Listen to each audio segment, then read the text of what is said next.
Yes.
Well, calling all stations, clear the air lanes, clear all air lanes for the big broadcast. Tonight's movie is Conga. Kind of interesting. Came out of the late 50s, I think. Giant monkey movie. Um, but, okay, I got one buddy. Don't know who else is coming or coming later. It's on them. I do not give a poo poo. Okay, our lecture part this morning is called Do You Have a Left Hand? Now, earlier this week, someone on the forum said that they couldn't learn the Masato rings because their right hand is messed up. I immediately thought of this story. It is another martial arts story, but it has direct bearing on today. Uh, all sorts of people. I was hired a long time ago to teach uh, at the police academy. I had a philosophy and a rule, and it really bugged all sorts of people, none more than the cadets. And it is this: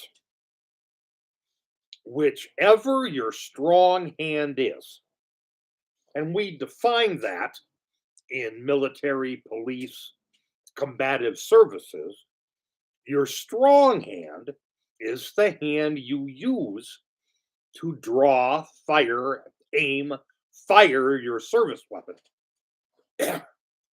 Let us say that you're standard and it's your right hand. Then every other tool on your belt has to be learned and mastered with your weak hand. That would be the hand that does not draw, aim, fire your service weapon. How come? Why was I so anal about that? Well, because of this. Ever since we were tiny little children running around at our mother's knee, we were taught very quickly, very firmly, dropping things is a no no. So you're not going to want to do it. There will be a natural hesitancy, and your brain is going to have to overcome that hesitancy. The time to fight with it is not at the beginning of a gunfight. In other words, if I've got my baton or my PR-24 in my right hand and the bad guy starts to draw a gun, I can't take the time to put this away and then get this gun. I'm going to have, and I will hesitate, and I will be shot. So I don't care if it's pepper spray, your baton, your taser. And by the way, you would eliminate all sorts of confusion if you were required to use your non dominant hand to fire the phaser. Sometimes people get stressed and they're both on the same side because they're lazy, and you end up drawing the wrong thing and somebody gets shot and killed. But that's the reason. How do I overcome the argument? I'm right handed. You can't expect me to learn something left handed. To which I always said, listen carefully. As the Bible says, let us reason together. The talents, the skills I am teaching you and I am asking you to master are brand new. Most cadets at the academy have never fired a taser in their life. Good morning, Dennis. You're late. Did you bring a note? No, I'm kidding. But they've never fired a taser. They've never learned how to use the baton as a restraining tool. The problem is everybody uses it as an impact tool, and that's why we get in trouble.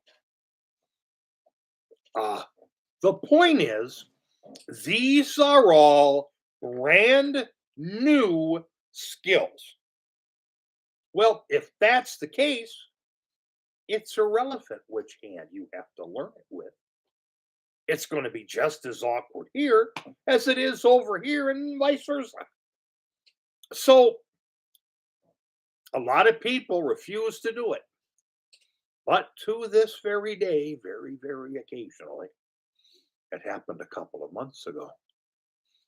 I have a couple of officers come up, and we were somewhere at a memorial anniversary of one of my students who had passed. These guys would not let me spend a dime. Found out they were officers, found out that I had trained them a bazillion years ago. And there were dozens of instances where that there isn't, if this is the hand that gets the gun, there's never anything in that hand. It is free and clear to do just that. And they had stories of how that had saved their life. Now, okay, hardcore stuff, push it over here. I want to learn how to palm a card, but my right hand has been destroyed. Then use your left hand. Oh, no, I'm right-handed. Is it a new skill? Have you ever done it before? Then it's irrelevant. Going to be just as awkward on this side as it is on this side. Now, I know the Masato rings are a testicle grabber. That's about as clinical as I could be. Means ball buster.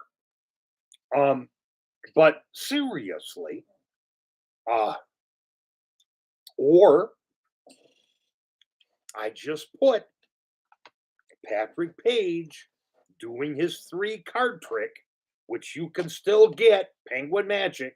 You got the Bob Sheets version because you can't get the Patrick Page version anymore, but you get the cards, you get the DVD,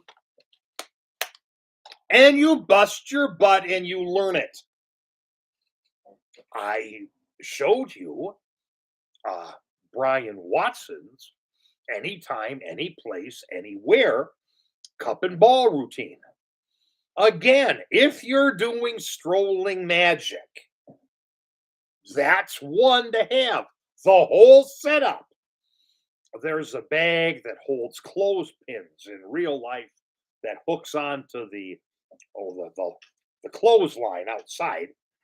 That's on your belt. Cups are in it, balls are in it, load balls are in it. And you do this right on the table. Please think. If you're walking around, please watch the video. Mr. Masato does those things in street magic, just strolling around, doing weird things till he draws a crowd. Well, the biggest thing about any strolling magic is approaching the table. How do I break into their conversation? They may not like me. They may get mad. If you're walking around doing the flourishes with the rings, you will see a table go. Walk up to the table that's paying attention. And I think you should have 3 things: the Masato rings, the 3 card trick, and the anytime, anywhere, any place cups and balls. You can get video. I have them. The anywhere, anytime, any place cups and balls videos. It's a 2-volume set. You can get a book. You can get them from England. Stephen's Magic probably has some, because Brian sends those. Now, I've invited Brian to join us. I haven't heard from him yet. Okay. No, no, no. Come here. Now, as I've said before, this is my prop bag stand up for the case. Ouch. And this, ouch, come here. Oh, this is the close up bag. And this is the TCC thing, the leather bag. It's even nicer now. I got this on, oh, what's that prepaid site thing? The GoFundMe account or something, whatever this is. Oh, found this. I'll be putting this on in a minute. And of course, ouch, I now not only carry my magic cards, I make sure well, that says funny science guy rather than funny magic guy. Same number, and the website takes you to the science site. Because if I'm talking to people and they're talking about their kids' parties, but the kids are older, personally, 10 and up, I'm pushing on the the science show. Oh, we're going to talk about that in a minute. If you think the Cub Scout show was brilliant, whoa, I'm about to kick your butt. All right. Yep. How many egg bags I've got floating around here? Yep. Got to put this one in the washing machine. But yep, this is a official Bellini egg bag. I like the one I have that's more like a Scottish tartan, but plaid kind of looking.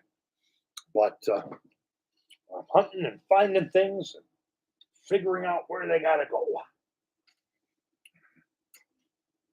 Yeah, this is a card trick, kind of like that old children's game, the dating game. Uh, Flirt for fun. Uh, don't know if I would do this one anymore. Oh, okay, come here. Ah, now, actually, yeah, one night you can't stand.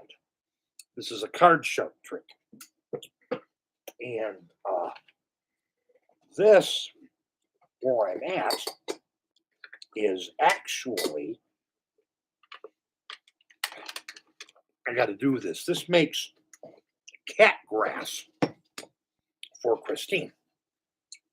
And it goes in the window, and then she can munch on it while she's watching. Now,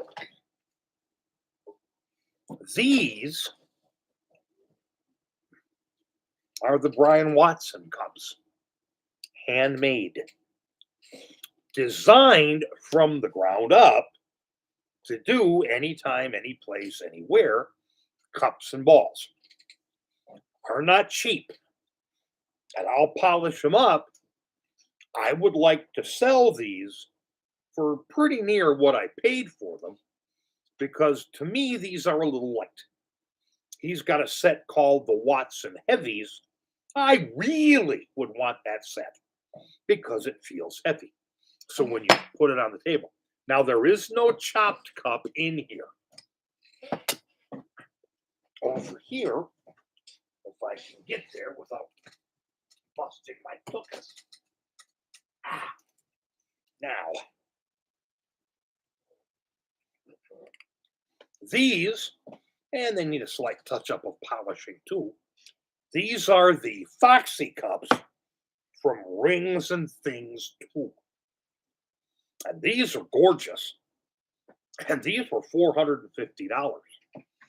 But it's solid copper. They're heavier, but you can see they start to tarnish up. Like how I'm segueing here. But on top of that, these are combo cups. This is a chop cup. See?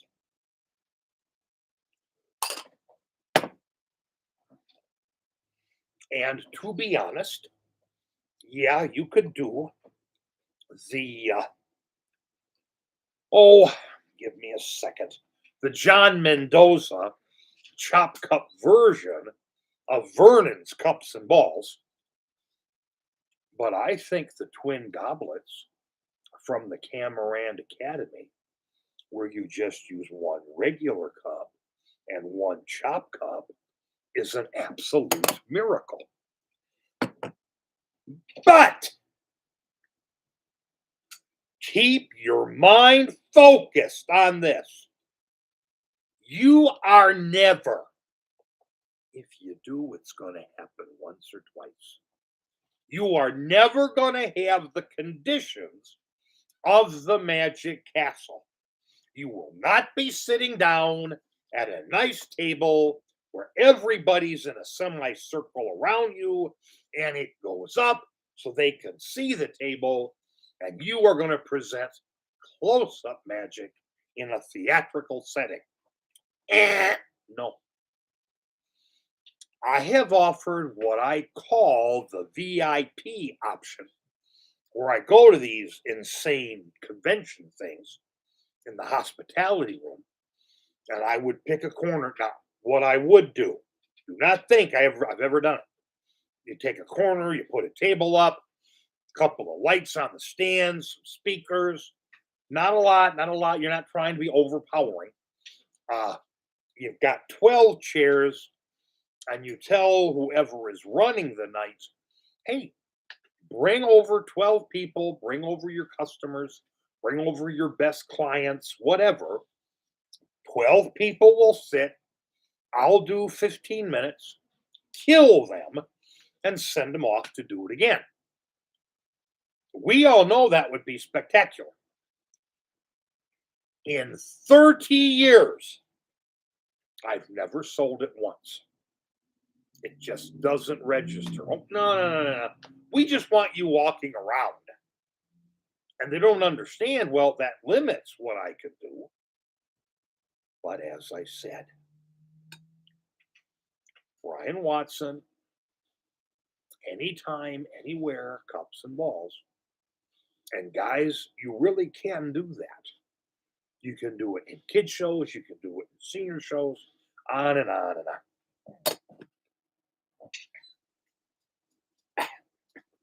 Now, this sneeze coming. Phew. No, that got it. This is the, no, it didn't. Phew. This is the Cosmo Cup, solid copper from Rings and Things 2. And this was, when I bought it, about 200 bucks. I think it's more than that now. And as you'll see, it has panetta or panetta, how do you pronounce that? Really nice. When this is on the table, it really, really looks like an old gardening cup. More than anything else, this is the cup I use. But I am fooling around with Brian Watson's cup and ball routine. Now, I was going to actually do it and show you. Oh, thank you, Dennis. But listen carefully. If you have a wife, if you don't, this really doesn't matter.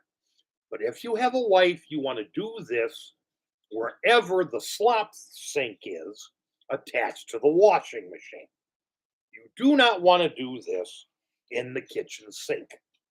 She will get ticked, or she'll see you do it and then come down with all sorts of junk for you to clean up. But you have to be around a water source. Both of these things are acid based. Now, I was going to bring them over, and I can see that I didn't. I've got up to here chemical gloves. They kind of feel like rubber, but it's a different material. I put those on when I clean the bathrooms because I best way to clean the toilets, guys, Get that foam spray oven cleaner. Spray it around, let it sit. I go to Sam's every couple of months and I get the bag of rags. Look it up, you'll see it. They're about, and they're all blue. Instead of using paper towel, it's much more handy. I rub everything down, scrub everything down. Those are the same gloves I use when I do this stuff. I only recommend two products. Now, yeah, you could use Brasso or different things. Um, this, uh, I'm going to look it up. This is Wright's Copper Cream. It says right on front, caution, eye irritant. You scratch your nose or over here, you may as well just pour hot sauce in your eye and you're doing damage. Now, give me a second. Caution, eye irritant, keep out of reach of children. Sorry, Nick, that lead. Oh, but I was going to tease Nick for a second. Keep out of reach of children and pets. They can lick this stuff and they're a goner. Uh, First aid treatment, poison control center, doctor immediately. Do not induce vomiting. That's how you know it's an acid or a base. Uh,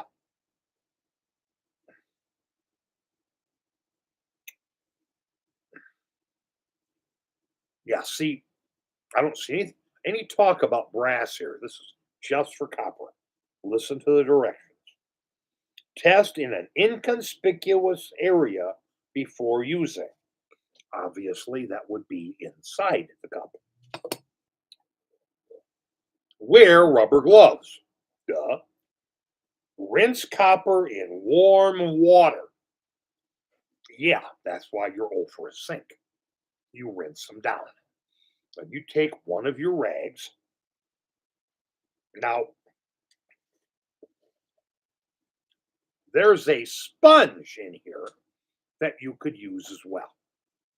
And underneath it is the cream. So after you got it wet, you would take your sponge and rub the cream all over this. And I guarantee you, all of the tarnish is going to come off. It's going to be bright and spectacular again. Okay. Once you've done that, you got to rinse it off with water because that stuff will keep eating.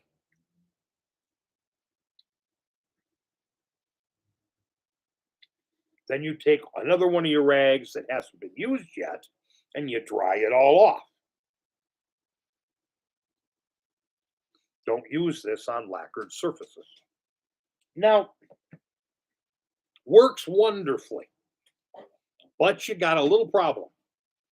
There should be something, once that's clean, like a polish, not a lacquer, but something that coats that so it'll stay nice longer. So you're not doing that once a month. So the other product, this stuff is called Flitz, and it's a polish for metal, plastic, and fiberglass. It even restores paint. If you get this stuff from Europe, you can get this and this in a kit. Now, this is their tarnish removal. No rubbing, and right on front it says brass and copper. So if you've got brass cups or brass items, you can clean them right up. Basically, again, you want to be over a sink. Uh, you don't get it wet first. You just take this, again, wear gloves, and you spray it all around. And it will instantly clear it up. If it's crusted or something, you may have to let it wait a few minutes. You may have to scrub it uh, oh, with a green pad or something. You may want to use the pad for non-stick pans, but you boom, boom, boom, and you rub it down. Okay, then uh, you wait up to a minute. Do not let the liquid dry. It's going to still be wet, and you're going to rinse it off.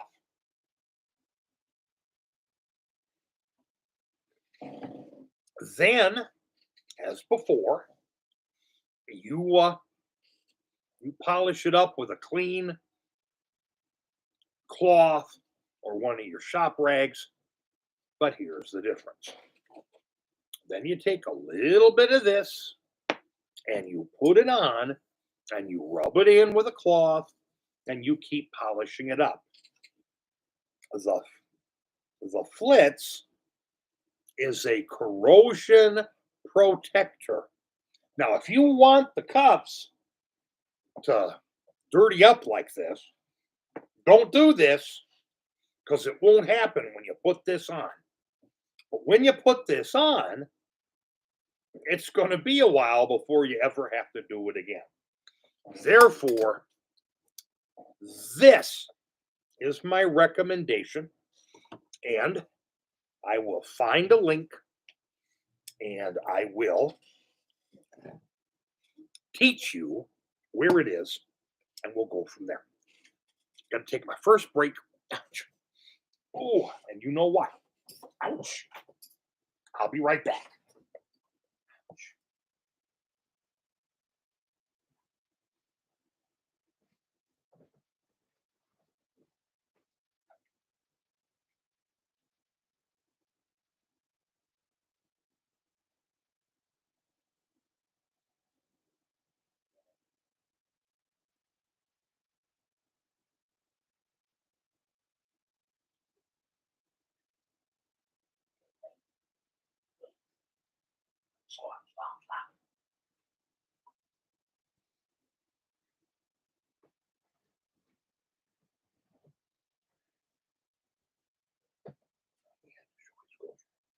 That wasn't any good. He was smart. I'm back. Oh, okay. Any questions about what we've covered so far? Oh, I even have a copper bowl for my Benson bowl routine. This is another. You can tell I'm getting ready to clean up later today. Ah, okay. Hang on. Ouch. Okay. Goes there. Yes. And then, la la la. Yeah. We are not going to have that problem anymore. Okay. So we've talked about learn it with either hand. Don't just give yourself the self fulfilling prophecy. Oh, my right hand sucks, so I can't do any of that. Yeah, it's like, oh, I'll bet those grapes are sour anyway. Letting it dry. Don't do that. And I've showed you how to care for these things. Hang on. Because I know it's over here. Awful hard to get newspaper down nowadays. Yeah.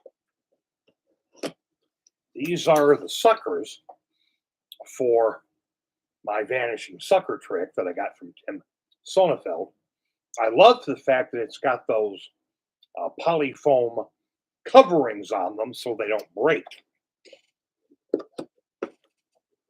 You do things like this, guys, the moms are going to notice. All right. You go there.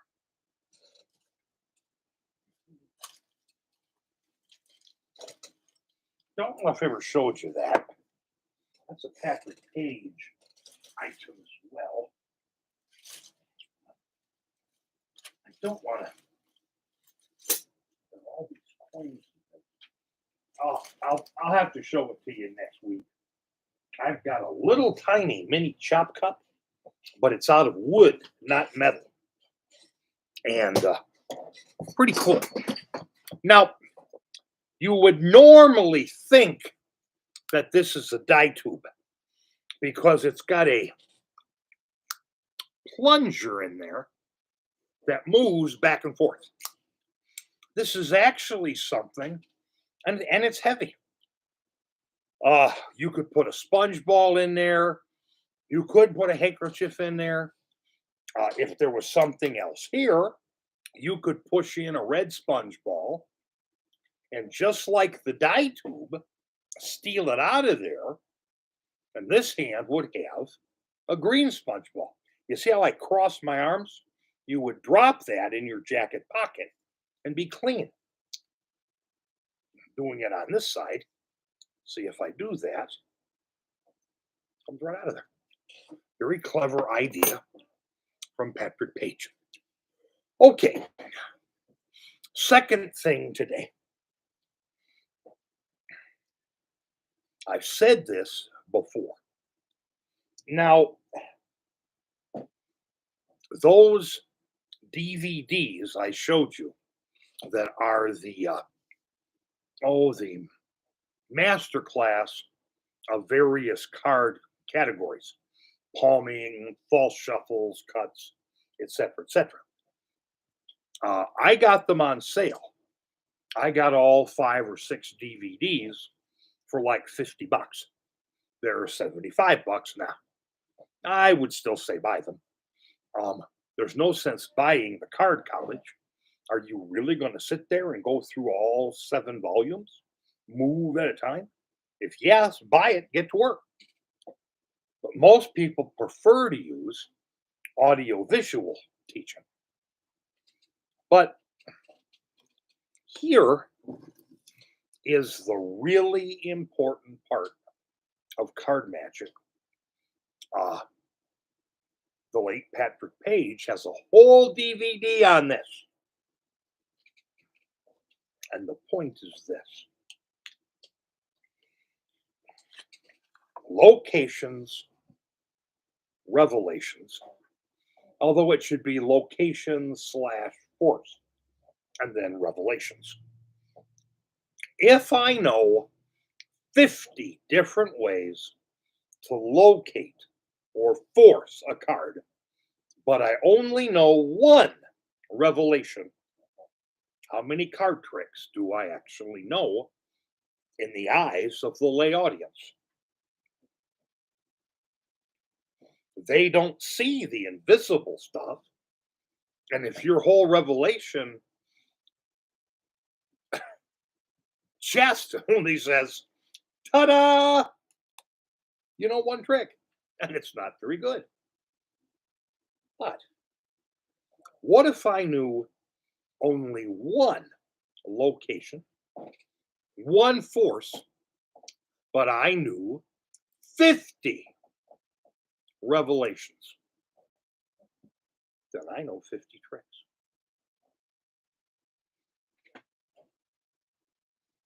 It is that simple.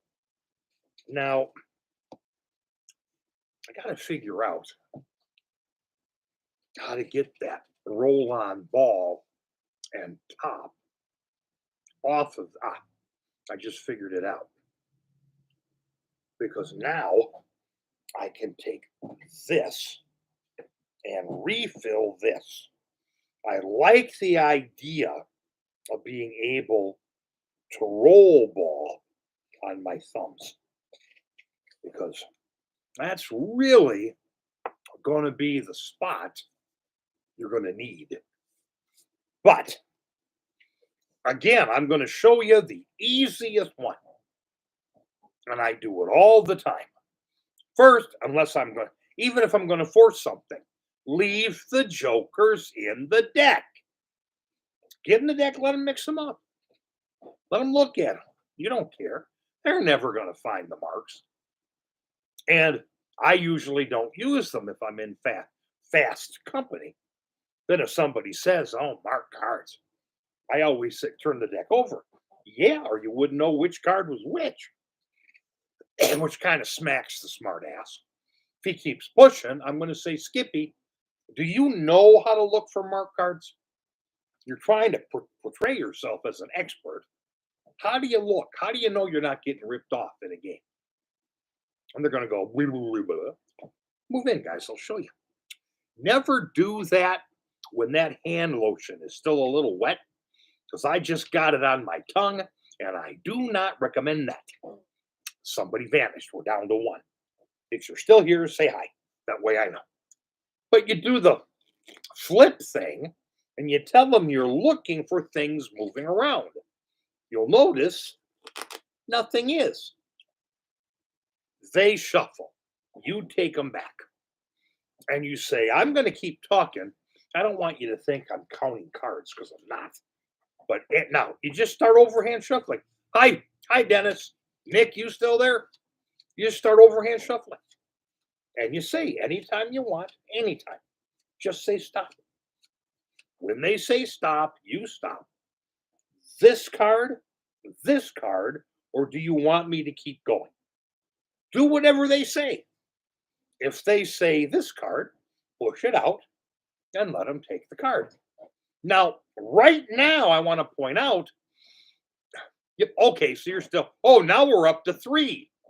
There's a third person in here hiding. Find him, hit him with a stick. No, seriously, let's think about things I've taught you. I can do this, everybody can see it. Now, if I'm like this, I'm going to have to turn this because I want it to be this way, not this way. But I can do the side slip and cop it right out of there. So I've got more than one location. But as I've said, oh, that's the ace. I want everybody to see it. And if he had said here, you pull it off. Here, want to keep going, keep going. When the card is back, I come right up. Notice how I cover with my hands. You can just make things out, but you cannot see my baby finger is going right there. Now I don't care where you are. You cannot see I have a whole finger break in there. I have never messed around with in or out jaws. You can mess that up, and now it's messed up. But my finger is on top of their card. And as I've said, and you should know these things, guys, if there's a table, I'm going to do a triple down cut, which brings their card to the top. If there is no table, I'll do a double undercut. In other words, when I square this up, now we're going to talk about either above the finger or below the finger. Above the finger, there's a table. You're going to take half of the cards above the finger. What about the table? Now there's half the card in the finger. You're going to cut to the finger, put those on top of the other pile. Then take this pile, put it on top of all of them. Do it quickly with rhythm, boom, boom, boom. They're never going to believe that card is on top of the deck. That's the only location you need to know. There's others. If you want to fool around, go ahead. But I'd rather you have one really, really good that looks like it's very fair. Now, should have put that table over here. I may have to. No, you can't see that either. I'll have to fix that for next week. Now let's talk about some revelations. Okay. As I'm squaring up the cards, now the ace is the card. And I'm going to get a finger break under the ace in a minute. But I'm going to say, you're not going to believe this. Tap, tap, tap. But the card on the bottom, now you take that card off and it's done. I have a break under the top card where the ace of hearts is. and I come up here, and you take off the bottom card, put it on the top, you're set for a double lift. Your card, the the queen of diamonds. Now watch, you're gonna grab it by both ends, thumb and middle finger. Your card. And they're gonna say no. No. What was it? The ace of hearts. Okay, watch. You stick your arm out, keep the cards, and you rub the card on your arm. As you do,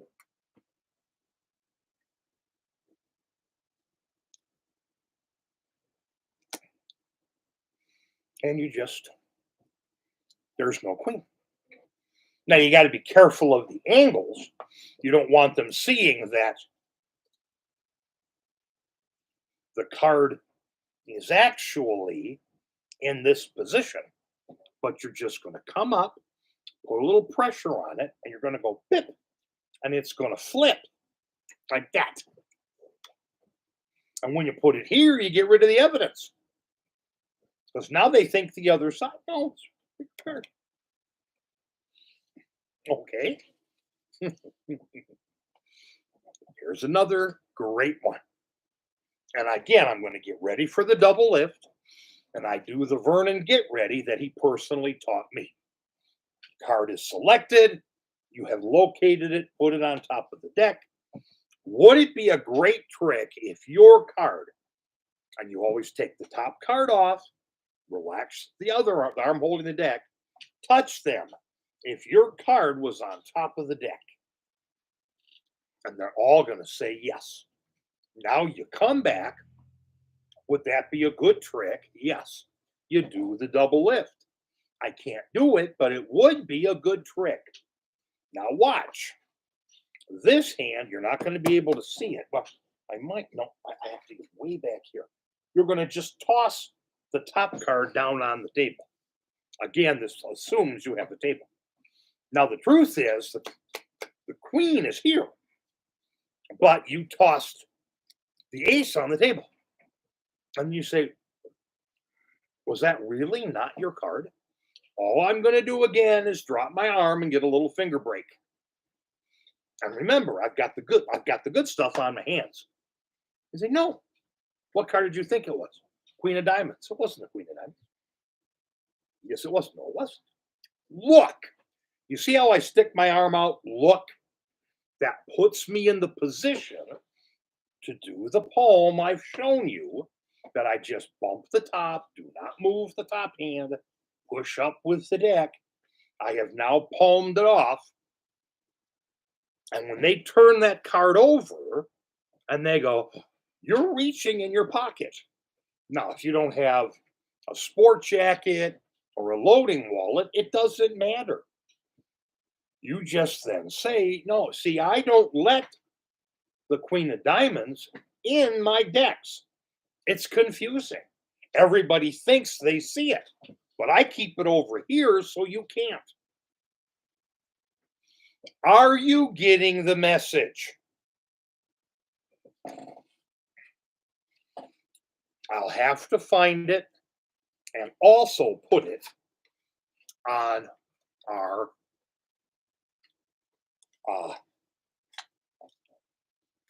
Facebook page. But Patrick Page has an entire video on card revelations with some very clever things. He has the card on top of the deck. He picks up a book. The book goes over the cards. You steal the top card off. It's actually under the book and you're holding it. You put the cards on top. You say, put your hands on top of the cards and push. And you move your fingers and their card supposedly goes through the deck, the book, lands on the table. It's killer stuff. But this brings us to our closing thoughts. I cannot tell you the time it happened, but I vividly remember how it happened. I was probably 17. And, oh, at least once a month, sometimes twice, I would play hooky. I'd go for the first half of school, and then I'd take the bus down to Park in Columbia and go to Fox Fun and Magic. Now, that was a no no, guys. Roy would not let that happen usually. He'd say, "Hey, it's the school day. You're supposed to be in school. Get out of here. I don't want to get in trouble with the truant officer." I don't think Roy even knew if there was one. "You come back when you're not in school." He never did that to me. And I waited. He finally told me, he said, "Mark, I have no doubt in my mind you are going to be a professional magician. This is what you're going to do. And to me, you don't belong in school. You need to be here. You need to be learning all of the things I can teach you as soon as I can." So that's when I knew I had been marked. Then one of those days I came in, and this was classic with Roy. You would say, "Hey, Roy, what's new?" And Roy would go, "No, not what's new, what's old." And Roy's point was that most new magic, now this is 50 years ago. What do you think it's like today? David Ginn and I this morning said something that should break everybody's heart. Mac Magic is gone by the end of this month. They're selling off everything. That's the end. Goshman, all of the sponge stuff, that whole thing is now in his house. And when he goes, it's gone. Abbott's, did you see Abbott's email blast this week? All about the square circle? It was not an Abbott square circle. None of the ones they made over the years. Because there's nobody up there anymore in the workshop. Occasionally, Greg will find one of the Mennonite people up there who can make things. That's who makes their straitjackets, which are garbage. And frankly, the things they make look good, but they're made cheaply. It's not like the old days. Well, then where was this square circle from? Magic makers. And I tried to tell Greg this years ago. I'm not trying anymore because I'm too aggressive. I'm too confrontational. Well, as I've said, I don't think I should stand quiet while you're playing with a rattlesnake. I said to Greg, why would I even bother coming to your website if all I'm going to see is magic maker stuff? There's a dozen places online I can get magic maker stuff, probably cheaper than what you're going to sell it for. Greg's response, Mark, I just want to buy it wholesale, sell it retail, and go home. And I just said, Greg, it amazes me as long as you have been here, the connection with your father who ran things, and you just don't see, nobody's coming. Not if this is the paradigm. Easy Magic, who I've told you all about. One person lives in LA now. It used to always be in New Jersey. Uh, the sister or something lives in the Midwest. And there's somebody at the warehouse in New Jersey who doesn't speak English well. And they're going away too. Owens is already gone. Guys, we're in big trouble. And the new stuff, it seems to me that this modern magician all wants close up stuff they can do on the street because they want to see somebody go and run away like they do when David Blaine or Chris Angel performs. And nobody realizes they're actors They're employed to do that. Um, if that's what magic is becoming, hear me, guys. I'm talking to you just like Roy talked to me. Not going to be very many really good children's entertainers. David just said at that magic convention he was at, one guy did illusions. Everybody was in front of the curtain doing card tricks while somebody camered it and it was on the big TV. Yes, Nick, there's another one. He's not making anything. He's in his 90s. His daughter has said, please buy this stuff up. And if you don't, you're a nitwit. You should. Uh, his nest of boxes with the coin. I got a routine for that. Oh my gosh, do I have a routine for that? Around somewhere, I've got one of the Arturo ones. But wow, you're not going to get that anymore. Owens, closed. Mill Babcock, done. When the stock is deplenished, when the stock goes, we're all done. Roy's point was look back. I can't tell you over the years how many variations and so called improvements I've seen to Di Vernon's triumph. At this time, when Roy was saying it's time for your next step, he made me buy Stars of Magic. So should you. All of the original Vernon classics are in there. And I will never understand. Never, ever, ever. Everybody buys those, and it's all about the moves. It's all about the techniques. Triumph. Opening lines. Do you realize how difficult it is to be a magician who works gatherings like this one? People get drunk. Sometimes they do very, very unkind things. Let me show you. I had a drunk guy one night take the cards, I'm abbreviating, turn one half face up, one half face down, and shuffle them together. Look, some are face to face, some are face to back, some are back to back. How am I supposed to fix that? And then, of course, you do. All of these improvements act like you already know the first part. The first part is why it's a great trick. A one-armed gambler walked into a bar in Tijuana.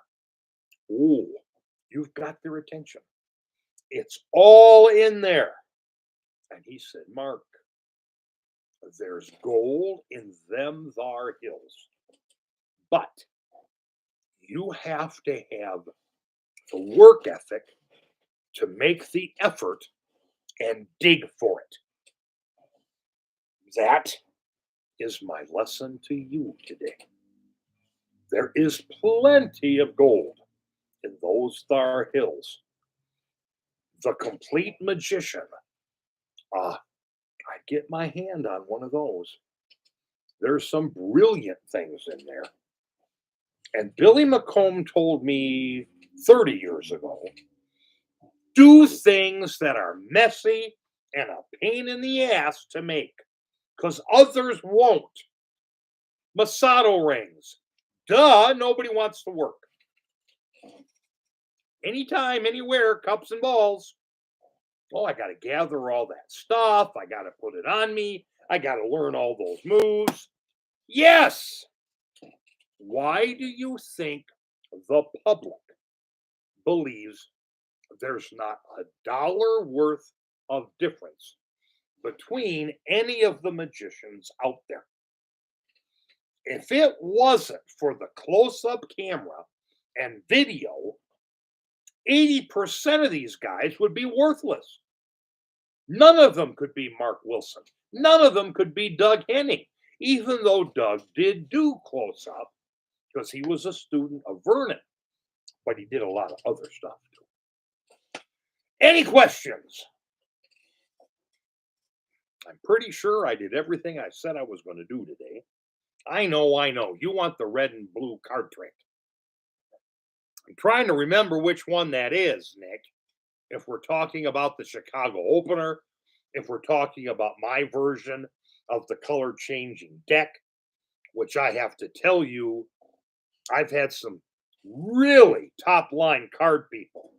Bill Malone, uh, Ed Marlowe when he was alive, guys out in Chicago. I did mine, and Bill Malone said, "Do that again." And he said, "That's it? That's your method?" Yeah. Wow. Went right in the show. Got a blue deck. You show them all blue. You have a card selected, mixed up in the deck. You're going to try to find it, and you can't find it. And then you say, "Well, that really embarrasses me. In fact, look, this card is turned red." And you got one red card in there. You put it on the top. What card did you look at? Well, that's odd. And you turn it over, and oh boy, look, their card has a red back. And you take the face up card out and you say, "Do that." You have you blue on it. And now the card is blue. And then you show that all of the cards, uh, which were blue, are now red. Very simple. If it's that one, it's easy. I'm going to let you go, guys. I got to get across the street and get the mail because they close early on Saturday. Um, Post a question in the forum if you have to. Please take care. And as I always say, turn blue, scratch glass, but don't get caught. And I'll see you next week.